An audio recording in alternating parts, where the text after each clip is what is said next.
Well, joining me in the studio today is Rhonda Frederick, Director of Community Giving, and President and CEO Scott from Herr Automotive. Thank you both for coming in to talk to us. Thank you for having us. Now, you guys are always giving, and first off, I would like to say congratulations to Rhonda for your recent move to Herr and your position. So congratulations. Tell me a little bit about that. Well, I was very fortunate to meet Scott last year, and I have had a 43-year career at People Inc., human service agency here in Buffalo. And Scott heard I was retiring, and he said, nope. Called me up and said, hey, how about coming over to Herr?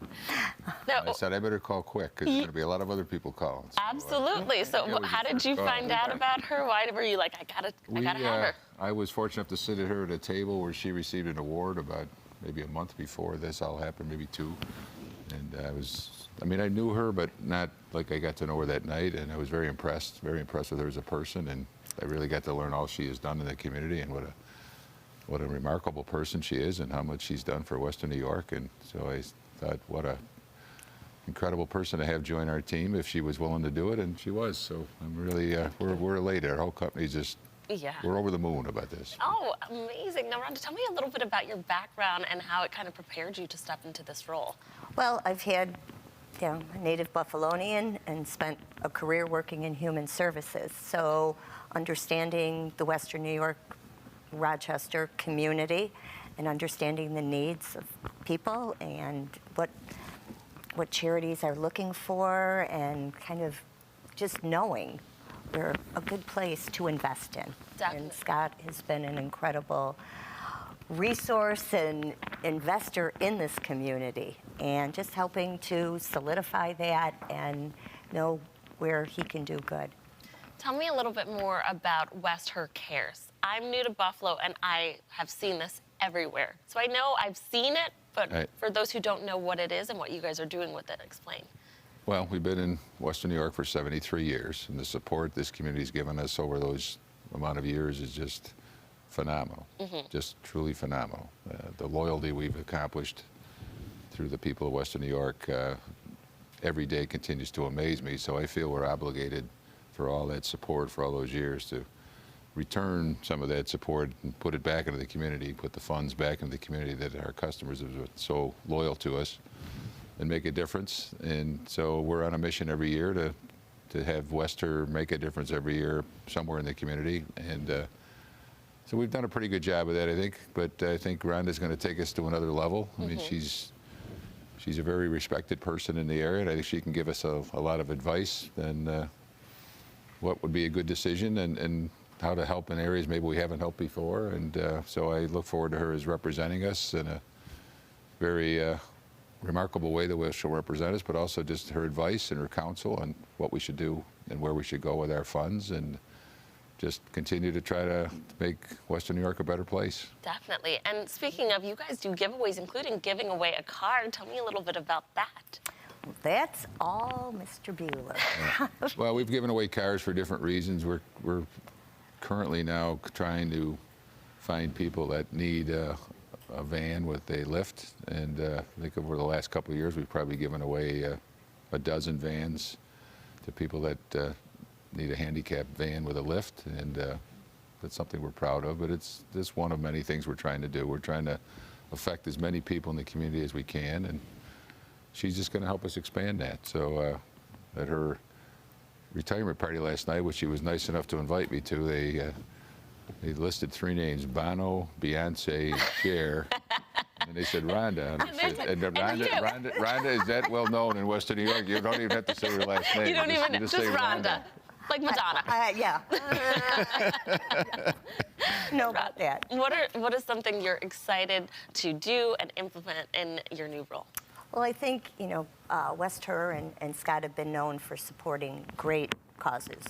Roswell, Park Hospital, Jericho Road, you're doing some incredible work there, PATH, all kinds of organizations. And I think, there's so many things happening in Western New York that maybe we don't even know yet, or Herr isn't aware of yet. Right. And to take a look at those, and I think, from very very small organizations that just need a little bit of help or are just looking for something. You know, when I was working, you know, initially talking about this job, it's anywhere from little leagues needing, you know, something for their raffle to Even sponsoring a wing of a building. Absolutely. You know, You guys are doing incredible work. If you guys would like to find out more information about West Herr, you can do so by going to their website. That's www.westherr.com. Thank you both for coming in all of your amazing work in our community. Chelsea, thank you for having us. Yeah, it's a pleasure to be here. Thank you very much.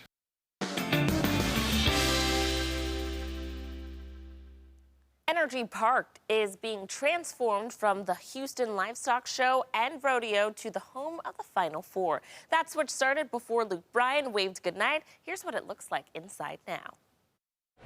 All of the dirt that created the floor of the arena is being hauled out right now. This is a process that started at about midnight, took dozens of dump trucks, and it's going to keep going until about 8 a.m.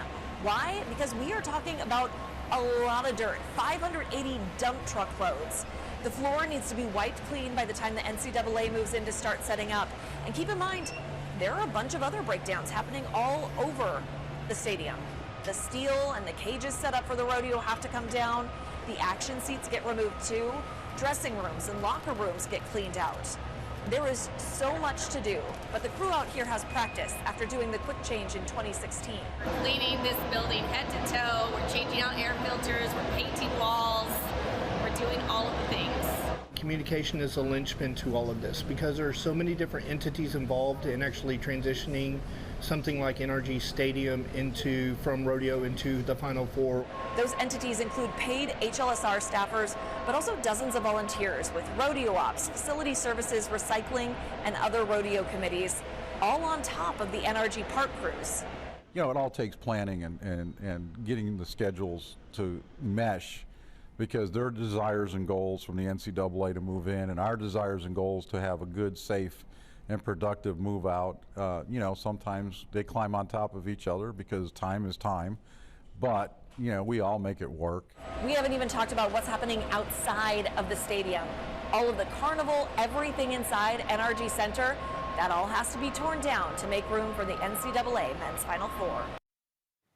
Well, Megan and her son Robert Alford were taking their usual Saturday morning walk when they spotted a big bird down in the basin. As it turns out, it was a bald eagle. Check it out.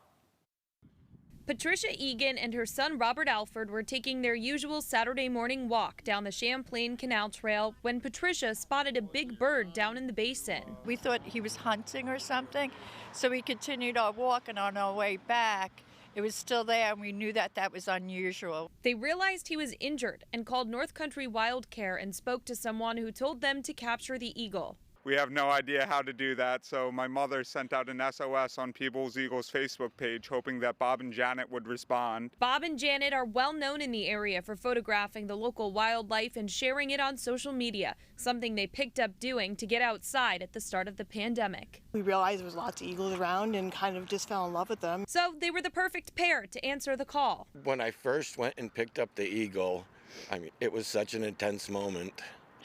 First, I was trying not to hurt it, but at the same time thinking, my God, this is slightly insane right now. For Bob, helping this protected raptor was an emotional moment. It was unbelievable. Experience of a lifetime.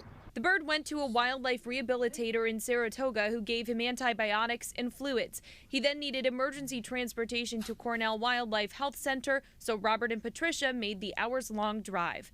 Remember, if you're ever in a situation like Robert and Patricia's, the DEC advises you contact someone from their office or a wildlife rehabilitator near you, like this group of bird enthusiasts did. Hopefully it does well, a full recovery, and can be released back into the wild and carry on with its life. Keeping the family active, what you need to know about the Erie County Fair Camps. And Maple Weekend is nearly here. We've got everything you can expect. That's right here on Daytime Buffalo.